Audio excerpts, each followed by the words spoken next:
One morning, a professor entered his classroom carrying a large glass jar. His eyes sparkled with quiet curiosity, the kind that made his students sit up straight because they knew something meaningful was about to happen. Without saying a word, he placed the jar on the table and pulled out several large rocks, each about the size of a fist.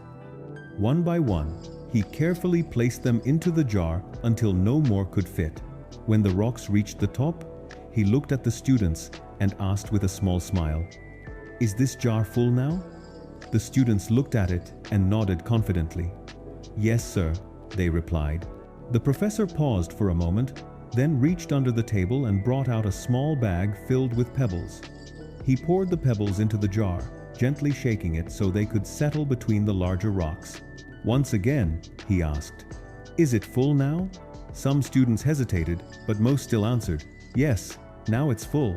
The professor smiled, picked up another bag filled with fine sand, and poured it into the jar.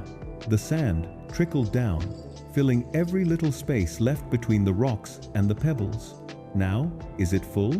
he asked again. The class laughed, realizing that the jar kept accepting more.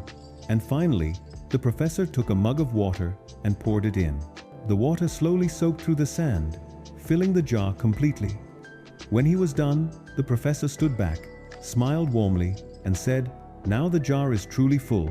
Then, he turned to the class and explained, "This jar represents your life.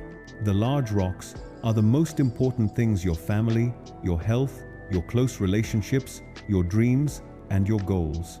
Even if you lose everything else, as long as you still have these, your life can still feel whole." He paused for a moment to let the meaning sink in before continuing. "The pebbles," he said, "stand for other important aspects: your job, your house, your car, your education. They matter too, but not as much as the rocks." Finally, he pointed to the sand and said, "This sand represents all the little things: the hours spent scrolling through social media, unnecessary shopping, or daily habits that add no real meaning. If you fill your life with sand first, there will be no room left for the rocks." The classroom went silent. Every student was now looking at the jar differently. The professor's voice softened as he went on. "This is exactly how many people live. They fill their time and energy with small, meaningless things, leaving no space for what truly matters. Your family, your health, your passions, these are your rocks, the pillars of your life.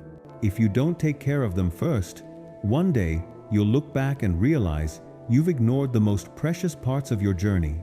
He looked around the room, his eyes filled with wisdom. "Always place your rocks first," he said gently. "They are what give your life foundation and purpose. Never let the pebbles and sand take their place, because when your time on this earth reaches its final chapter, it's the weight of those rocks, not the sand, that will define how valuable and meaningful your life truly was." The students sat quietly, reflecting on his words. Then, from the back of the room, one student raised a hand and asked, "Sir, what about the water?" The professor smiled. "Ah, the water," he said thoughtfully. "That's the small joy that flows through life. The moments that bring peace to your heart. A cup of tea with a friend. Laughter with someone you love. A quiet walk under the evening sky.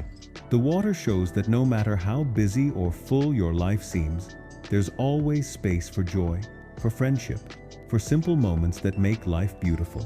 He stepped closer to the jar, placing a hand on it gently. "You see," he continued, "our lives are not limitless. Each of us has only so much time and space. If you spend all your energy chasing the sand, the small distractions there, won't be room left for what truly sustains your soul. That's why you must choose wisely what you put in your jar first." The professor's voice became more heartfelt. "Place your rocks first: your family, your health, your dreams, and your love. Make time for those who matter most. Take care of both your body and your mind. Follow your passions with courage. And in between, make room for learning, growing, and showing kindness to others. And don't forget the water: those tiny bursts of happiness, the laughter you share, the moments of calm that remind you you're alive." He paused before his final words. Remember, he said slowly, life isn't about being busy. It's about being meaningful. It's not about counting the days, but making each day count. If you can balance your rocks, pebbles, sand, and water, if you can fill your life with purpose and love, you'll find true peace and joy. The class sat in thoughtful silence as the meaning of his demonstration settled deep in their hearts. The professor looked around one last time and smiled. So, he said softly, choose what you fill your jar with, because in the end, a full life is not about how much you fit in, it's about what truly fills you.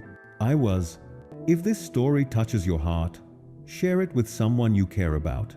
Sometimes, a simple reminder like this can help another person see life more clearly and start filling their own jar the right way.